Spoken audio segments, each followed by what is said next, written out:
দেখো, তোমাদের সময় নষ্ট করব না। একটা সুন্দর একটা প্রশ্ন করব। প্রশ্ন হলো যে তেরস্ক্রিয় দীর্ঘস্থায়ী সাম্যাবস্থার ক্ষেত্রে দেখাও যে n1/t1 ইকুয়াল টু n2/t2। এখানে টি তোমার অর্ধায়ু বোঝাচ্ছে, ঠিক আছে?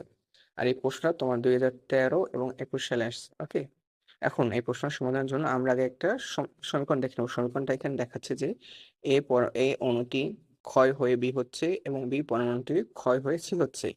এখানে ল্যামডা 1 হলো এ এর ক্ষয় ধ্রুবক এবং ল্যামডা 2 হলো বি এর ক্ষয় ধ্রুবক, ঠিক আছে? এখন তোমার দেখো, দীর্ঘস্থায়ী সাম্যাবস্থার ক্ষেত্রে অর্থাৎ যখন সাম্যাবস্থা দীর্ঘস্থায়ী হয় তখন এ মৌলের ক্ষয়ের হার বি মৌলের ক্ষয়ের হারের সমান হয়। এটা তখন হবে যখন সাম্যাবস্থায় দীর্ঘস্থায়ী হবে।